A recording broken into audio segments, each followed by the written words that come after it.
วันนี้เป็นครั้งที่24ตรงกับวันที่3เดือน12ปี68ข้าพเจ้านางสาวสราพรขอเป็นวาจาสาธยายพุทธมนต์ถวายเป็นพุทธบูชาธรรมบูชาสังฆบูชาและอาจาริยบูชาแด่องค์พระศรีเถระเจ้าองค์หลวงปู่สมเด็จหลวงปู่บุญเดชหลวงปู่ศิลาตลอดจนครูบาอาจารย์ผู้เป็นเจ้าของบิดาวิจารณ์จินดามณีขอช่วยเทพเทวดาทั้งหลายโปรดจงอำนาจนาในการสาธยายสวดมนต์ในการสวดมนต์สาธยายของข้าพเจ้านี้ขออนุภาพคุณพระเจ้าและครูบาอาจารย์และเทพเทวดาทั้งหลายโปรดจงบันดาลให้จิตของข้าพเจ้าเป็นสมาธิคุณภาพในการสาธยายมันต่อไป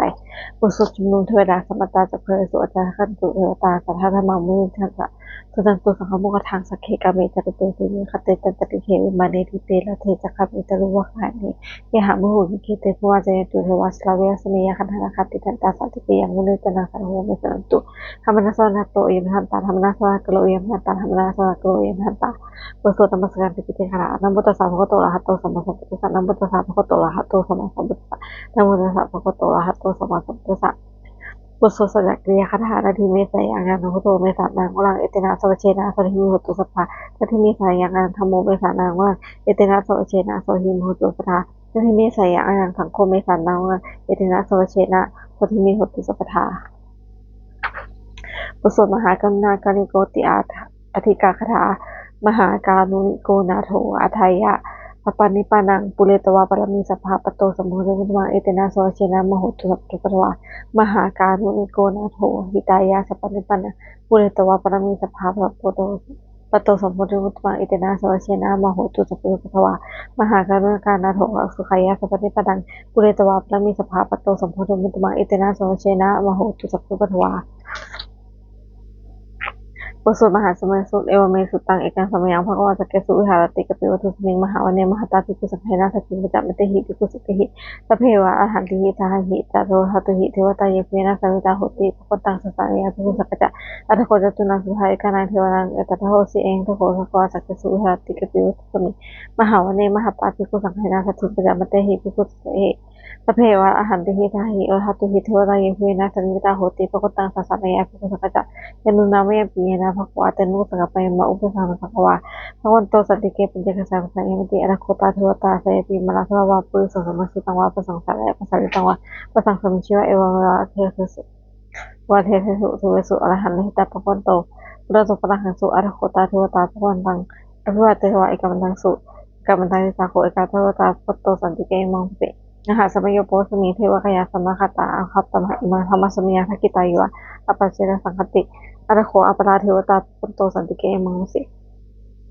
ทาราภิกขุสมัสสะหังสุติตังอัตตโนอิสุมุขสุสลายหินะเนตานิคะเฮตวะเอเซียนิราคันติเป็นหิตติอัตโคอปราเทวตาพุตโตสันติเกมังสิทาอาภสิเถเชตวาวิชีรังเชตวาปริคังอิทักขิรังโหจตนะเดชาตรันติตุมิมนาจักกุมตาสุขันตาสุสุนคติอัตโคอปราเทวตาพุตโตสันติเกมังสิยาเกจิวิตังนคตาเสนเตกัสมิสเปเวภูมิปยหังเมืองสังเทหังเทวกยังพุทธสันติติอรโคอภควาภิกขุอมิตเตสีภูมินาภิกขุเอทัสสะสุโลกทุสุเทวตาสันนิตาโหติอัตตาคตนังสสะนายะภิกขุสังฆจจะเยปิเตภิกขุอหิสุอติมัตตนังอรหันโตสัมมาสัมพุทธะเตสัมปิวัตนะเอตปังวะเทวตาสันนิวตาหิสุงเสหิมหังอรหันเตหิเยปิเตภิกขุเอสันติอัตตามัคตนังอรหันโตสัมมาสัมพุทธะเตสัมปิวัตนะเอตปังวะโยตาสันนิวตาภวิสันติเสหิมหังอรหันเตหิอจิกิภิกขุมิภิกขุเอเทวกายานังนามามิยุตติสุมิภิกขุเอเทวกายานังนามามิเทวิสุมิภิกขุเอเทวกายานังนามามิตังสุนัทธาสาธุกรรมนาสิโกหาภวิสมติเอวเมตติโขภควันโตปัจจสุภควาเอตโหจาสิโลกัมมนุกัสมิยะทัพพนาสิตาเยสตาหิพลังสหิตตาธรรมหิตาปุตุตัวสัลลินาลุมหังกัสสะพุโนโอตามนัสสาพุทธาวินาปสันนิราพิโยสเตนะตัวปเนกปิโยทเวตโตมยิทัสสะสวะเกตสันเนเตเทวกายาอภิกันตาเตวิชานะทัพภิกขโวเตอาจาปัมมะโกสุภาสสนังเตสัมมะหุตยานังอมุสัสสะมะสังฆังอภิเกสตมะคูสหัสสังสหัตตนิงสตังเอเกสหัสนังอมุสสหะมะโหอภิเกสตมะคูทิคารุทาอโหตัจจาสปังพิยาวะวะคิตมะจักมะตโตมยิตถาตวะเกสังเนเตเทวกายาอภิกตาเตวิชานันทภิกขโวเยวหังกติสมิเกละหิอินทุกุสโกสหัสสาวะอาคาภูมาลปิลวะวะอิทิมโตหุติมโตวนะโตยสโนมะธรรมนาภิกขุมุงคุมาสมิติงวะนังหาสาหิมวตายะขันนาติโน อิทิมันโตหิติมันโตวนาโตยสุโนมุทามนาปิกมุงพินาสมิตินะตาตาคิราติหิสานะคานาโตยโนอิทิมันโตหิติมันโตวนาโตยสุโนมุทามนาปิกมุงพินาสมิตินะอิเตเตโรสาสายคานาโนอิทิมันโตหิติมันโตวนาโตยสุโนมุทามนาปิกมุงพินาสมิตินะปิสาเวตาปิจสายคานาโตยโนอิทิมันโตหิติมันโตวนาโตยสุโนมุทามนาปิกมุงพินาสมิตินะปุพโรลาชาโกบุเรปเรสะเมสนังปิโยนังสหัสสังคานาพุทธสติปุพโรราชาโกสุปคัสมิตินะปุระไม่สังราชาและตโถปสติกทานังอธิปติมหาราชาสิโสปุตตาจะสัพโพอินทรรมนามัสสปะอิติมิโตวนาโตยสโนมธรรมนาภิมุงเยนะสติปุนังทักขินันจัตถิสังราชาวิโหปสติมุหนาอธิปติมหาราชาสิโสปุตตาจะสัพโพอินทรรมนามัสสปะอิติมิโตหิติมิโตวนาโตยสโนมธรรมนาภิมุงเยนะสติปุนังปัจฉิมันทิสังราชาวิโหปสตินะคณะอธิปติมหาราชาสิโสปุตตาจะสัพโพอินทรรมนามัสสปะอิติมิโตหิติมิโตวนาโตยสโนมธรรมนาภิมุงเยนะสติปุนังอุตตรทิสังราชากุโรปสตินะคณะอธิปติมหาราชาสิโสพุทธสัพพะธรรมนามัสสะอิติมันโตหิติมโตนะโตสโนธรรมนาภิกมุงนะสุปฏินะบุมาทิสังราชโททักขินะวิโกปชิมนะวิโกกุระตระสังตันตโรเตมหาราชาสมุตราจตุโรทิสาทัสรมนาอันทสุวรรณิกเปโดวัฏเวเตสังเมวทัสสะคูวิหกะระเมยกุเวนทุเวทุวิภูจวิทุจัสสะจันหะโอกะระเสโหจักินุมุทุนมุทุจะมนาโทโอปมโยจัตถิวสุตตมตริติตะเสนุนะคันตะพนโนสุกุโรโนสิโกอาคูสิโคปัญจเทวะติมรุสุวะจะสายเอเตเนจราชโนสหคาชุปิมุทัมนาภิกขุพิมันสมิตินะอัฏฐคุชาปุญญาคาเวสหาจันทกะกัมภะตระอาคูปยาคายสติยมนาตถาจะอาคุทายสโนเอลวานโนมหานาโคสุปคัสสมิติวะเยนะคาราเชสหสารหติกิพายชาวสิจปุโยจะหาแต่โนปัชชากิราสุปนาสิมังมังพยันตชาราชามัสสิวันนโตเขมกสิพุทโธธนาหิวจะหิวยันตานาคาสุปนาสวังกุพุทธังชิตาวชนะเทนะสมุทังอสุรสิตาวตโรวัตนเสตอิติมโตยสหิโนกรกันชามหาพิจมาอสุรธาเวกษาเวปติติสุจิตาปหาราโชนุทิสหทันตะปุริตังสเพโรอากาสนายพริเสนังลาหุปนาปกมุงโยโสมยะทันขณะเตจุกุณสมิตินาอาโปจาปทีวีจะเตโชโยตถาคมุงวรณะเทวาสมมุติยสัสสะเมตตากรุณากายะอากุทวายะสิหิโนอัสเสเตหัตถกายะสัพพินาราจโนอิทิมโตชิติมโตวนะโตยสโนมหามาภิกมุงเพื่อนสมิตินาเวนทูจะสหลีจะอสมัตเตโทเวญมาจะทูมนุสาเทวาจันมะคุบุรกิตาเรสุปนิสาเทวาสุริยมะคุบุรกิตานะขันตลิปุรกิตวาละโมวะหกะวสุนังวสุโนเสโทสุปคัตปุสิงคโทเสเตหัตถกายะสัพพินาราจโนอิทิมโตชิติมโตนะโตยสโนมธรรมนาภิกมุงเพื่อนสมิตินาอัฏฐคุสาวคุเชวะสารวัสสิกขาเลวะอัฏฐวิกาจโลชาจะอุปาเนวสิโนวรุณาสัทธรรมจะอจุนะอจเนสิกาสุเลลุจิระอากุอากุวสเนสิโนทัสเสเตสัทธายาสัพเพนาจนิโนอิทิมิโตหิติมิโตนะโตยสโนมธรรมนาภิกมุงเรื่องสมจิรังสมณามหาสมณามุสาสุมาอิทัมสุกะอากุอากุมนุปุสกาอัฏฐคูโยหิโยเทวายเยโตวสิโนปะระคามหาปะระคาอากุทวายสิโนทัสเตสัทธากายสัพเพนาจนิโนอิทิมิโตหิติมิโตนะโตยสโนมธรรมนาภิกมุงเรื่องสมจิรังสุกากรุมหาอรุณาอาคูให้หาสหอาคาขยะปะมะขาอาคูทวายจักนาจัตธรรมตาลักจามิสกายะสิโนทัญญังอาคาวิชุโนโยนิสาอวสติตัสสะยะสัทธกายะสัพเพนานิโนอิทิมโตสิตุมิโตนะโตยสโนมธรรมะปิโมเวนะสัมจังเกมิตาดุสยามาอัฏฐกัจจยะสิโนอภิตกาลมัสเสถาสุขินมัจจะอาสวะนิมาติโนอาคูอาหาคูปรานิมิตาทัสเสเตหะสัทธกายะสัพเพนานิโนอิทิมโตสิตุมิโตนะโตยสโนมธรรมะปิโมเวนะสัมตินังตัสเสเตเทวานิกายะสัพเพนานิโนนวนาอาคชุเยทิหาเยทิหาสหวปุชามัคคิลังโอคตินามาสวังตะเขมตรังนาคังจันโหอาสาจังสุภามาปรมัตโตจัปปุตตะอิติมโนสหสานังกุโมติโสจัตโตปะคัสสมิตินะสหภามโลกานังมหาสัพพะติอุปปโนชุติมิโตปิสมะกโยยะเหโสทัสเสถาอิสราคูปัญเจกสวติโนเตสัญจามัสโตอาคาหาริโตปวาริโตเตสัพเพอคิกันเตสินเทเทเวตภมะเกตมาลาเสนาอภิกัสมิปัญจกัสหะมัทยาเอถาพันธะลาพันธะนาคินะปธรรมทุโวสมตาปริวายถามาวมุกุจิถะปจินังอิติตถะมหาเสโนกัสหะเปริปณินาตระมหัจจะสตังกราวาเพรวังยถาปวุสโกเมโคธนายันโตสุวิชโกตถาโสวชติสังโฆวเสตัญจสัพพังอภิเนยวะวะกิตานาจักุมาตะโลมาอายิตถาสาวเกตะเนรเตนาลเสนาอภิกตาเตวิชานาภิโกเตอจัปมะกโลสุทาวชัสนังวิหารติปะกนุงเนสมิอิชยุตเพวิชิตังสังฆมาพยติตายสุโนมทันติหิตาบุติหิภวคาชเนสุตติปุโสจุลราชยปัมปะกอมนะโมเมพุทธเตชะสารัตนตยธรรมิกาเตชะวสิทธิวสิเทวานาลายปรเมสุราพิธิพมาจะอินทาจะตุโรกาคัมภีรคกาส มุทาภูตุงคังคาตสัพพมะชัยยะปฏิทิภวันตุเตชัยยะชัยยะธรณิธรณีอุทธีนาทีนาทีชัยยะชัยยะข้าคนละตนนิสัยลายเสนาเมรุราชพลชีชัยยะชัยยะคัมภีราสงพีนาเคนทนาคีปีศาจจะปูตะกาลีชัยยะชัยยะทุนมิตราโลกีชัยยะชัยยะสิงคีสุธานานะมุขชาชัยยะชัยยะวรุณนะมุขสตาชัยยะชัยยะธรรมจำปาทินาคะตุลกันโทชัยยะชัยยะข้าชันคุณนาตุลงนาสุขะปุระราชงติหะทยาคีปาชัยยะชัยยะวรุณนะมุขยาตาชิตาเสนันดินะปุสระดีชัยยะชัยยะสุขาชีวีชัยยะชัยยะธานีตะเรตถาสุทยาชัยยะชัยยะธานีสันตินตถาชัยยะชัยยะมังคลาตตยาภวเคชยาชยาวิรุณยะเขชยาชยาลักขเสภูละเตชา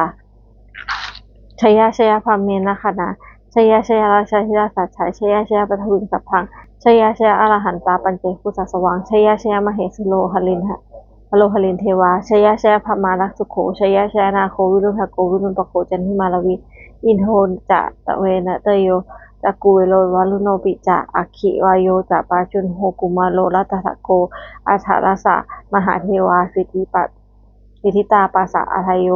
อิสิโนภลวกาสภาชัยยะรามโมภวันตุเตชัยยะธัมโมจะสังโฆ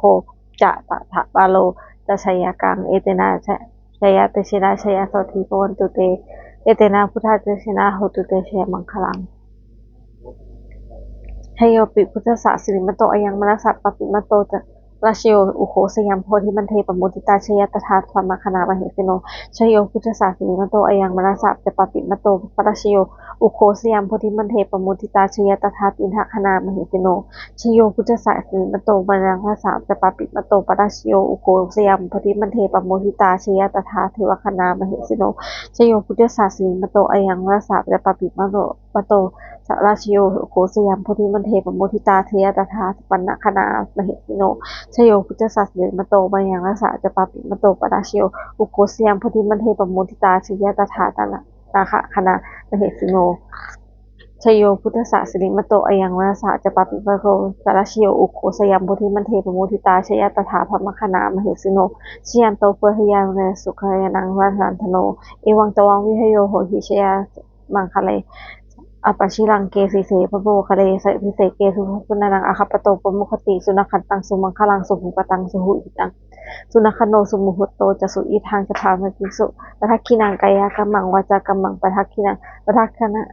มโนกัมมังปทักขินีเตปทักขินาปทักขิเนนิกัตวานะละพันเตปทักขิเนเตตะละทะสุขิตาวิรุณหาอุสาสเนอโลคาสุขิตาโหหะสหะสัพเพปิยาปิติตุนันตุโหนโตเยเทวาอัสมิทาเนอธิคตาธิคายุกาตถาโหตุสิกิตาโหตุสัพพทาละคันตุสัพพพนานังละคันตุสีนานัสสนังยากาจิปัฏนาเตสังสัพเพปุเรนตุมโนรธายุตากาเลปวัสตุวันสังวันสาวหรากาโลคาปัญจทวาเตสังนิวาเลนตุจะสัพพทากายาสุขังกิตาสุขังอรหันตุสุและถาระหังบทสวดธรรมเนียสตังเอวเมสตังเอกังสมัยภควาสวันทิยังวิหารติเดชะวเนอนาปิกันเทกสะอาราเมตาลโคภควาภิกขุอมัจเจสิภิกขุวติพันเตติเตภิกขุเวหะตาคโต